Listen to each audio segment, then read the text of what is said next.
ابرز اللي حصل في اليوم الاول والتاني من الجوله التانيه من البريمير ليج، فاعمل لي لايك وفولو وصلي على النبي كده علشان نتكلم عن كل الماتشات حصل فيها ايه. فيلا بينا. في البداية عندنا يوم الجمعة كان ماتش عالمي ما بين تشيلسي وويست هام. ويست هام ابتدت اتقدمت وجابت 1-0 عن طريق لوكاس باكيتا من اول الماتش، جون عالمي.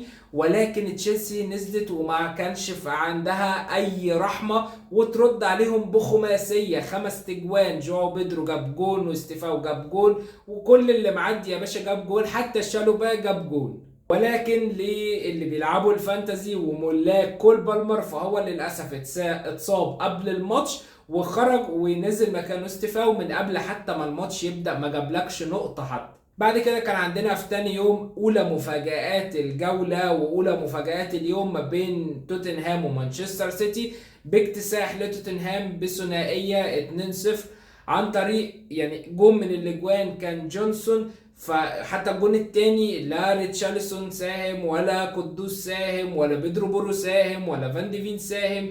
انا مش فاهم طب مين اللي ساهم يا جدعان الماتش؟ ما فيش اي حد جاب حاجة انت تستفاد منها في الماتش ده. بعد كده نروح لماتشات الساعة 5 وانتصار لبرنتفورد بنتيجة 1-0 على استون فيلا. استون فيلا اللي للماتش التاني على التوالي عاملين اداء سيء جدا، والسبب كله اوناي امري. اوناي امري انت جربت بتلعب بوينج في الماتشات الودية وكان متألق وانت بتكسب وادائك حلو جدا، فتيجي جوه بقى الماتشات الرسميه تروح مقعد الوينج على الدكه وتلعب بماجن وينج وروجرز وينج، وانت عندك وينج على الدكه وسايبه على الدكه، وكمان العالم كله عارف ان روجرز بيحب يلعب في العمق فانت سايبه على الوينج، فطبيعي ان انت تخسر بسبب الفلسفه دي.